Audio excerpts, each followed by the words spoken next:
Good morning, everyone, and welcome to this devotional. I'm Lily, and I'm a member of Christ Central. The reading today is found in Hebrews chapter 4, verses 1 to 4. A Sabbath rest for the people of God. Therefore, since the promise of entering his rest still stands, let us be careful that none of you be found to have fallen short of it. For we also have had the good news proclaimed to us, just as they did, but the message they heard was of no value to them, because they did not share the faith of those who obeyed. Now, we who have believed that to enter that rest, just as God has said, so I declared on oath in my anger, they shall never enter my rest. And yet his works have been finished since the creation of the world. For somewhere he has spoken about the seventh day in these words. On the seventh day, God rested from all his works. This text compares the current Christians to the Israelites. We need to believe and to have faith if we want to enter into God's rest. Joshua and Caleb were the only two spies who brought back a good report and believed that God helped them succeed. They were the only two men from their generation permitted to go into the promised land after the time of wilderness. Unbelief stops you from believing God and therefore being disobedient to him. To avoid this, God did not lead the Israelites by way of the Philistines, although it was nearer, for God said the people may have change of heart when they see war and return to Egypt.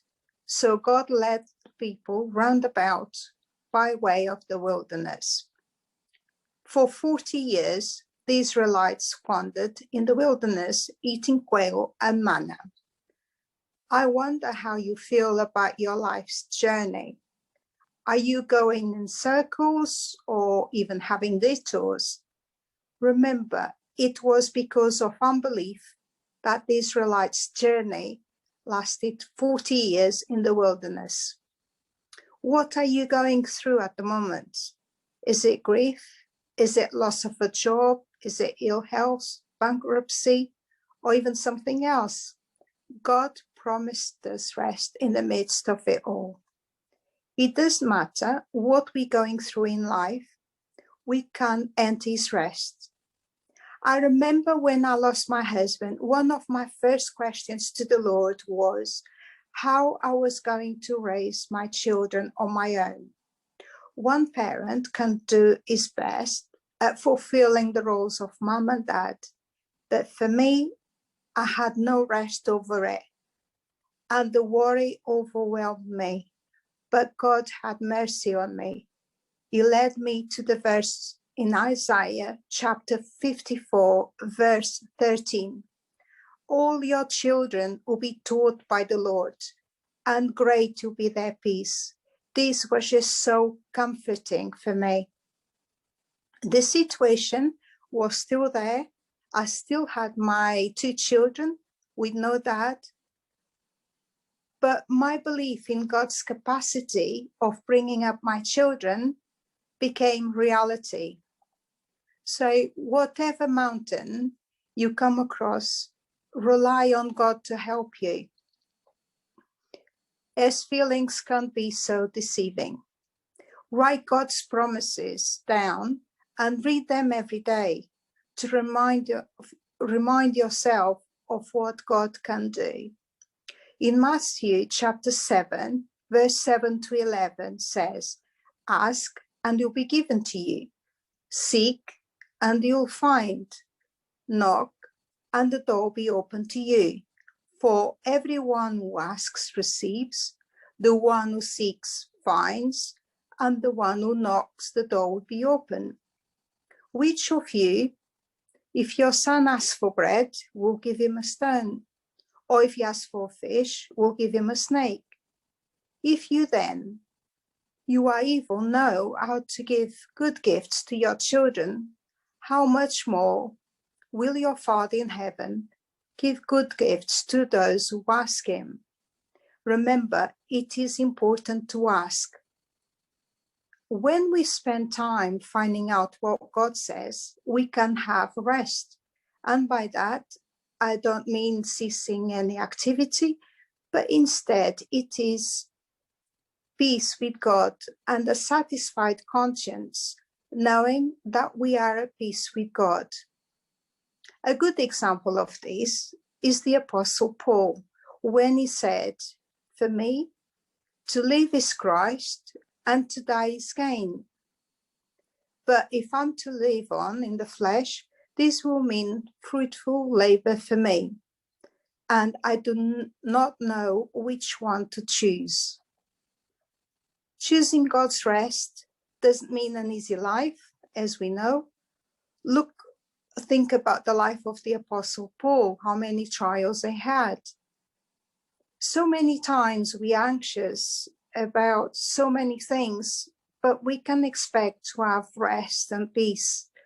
God promised us to have them both. John 14:27 says, "Peace I leave with you, my peace I give you.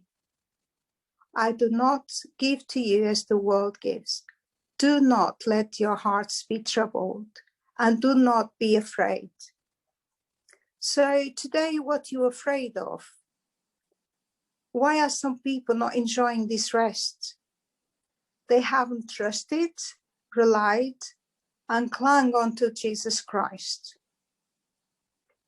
In order to really believe some of the messages the Bible gives us about perfect peace and trust in God completely, you need faith.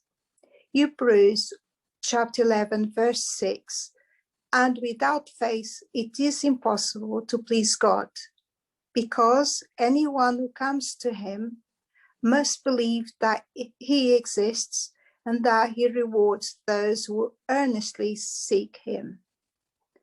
Faith that God is real and listening. Faith that he loves you and wants to take care of you. Faith that he hears you when you cry out to him. In Philippians chapter 4, verse 6 to 7 says, "Do not be anxious about anything, but in everything, by prayer and supplication with thanksgiving, let your requests be made known to God. And the peace of God, which surpasses all understanding, will guard your hearts and your minds in Jesus Christ." Another verse that is also very good when we're worrying is found in Matthew chapter 6, verse 34. "Therefore, do not worry about tomorrow, for tomorrow will worry about itself." God taught me a great lesson with the Lord's Prayer.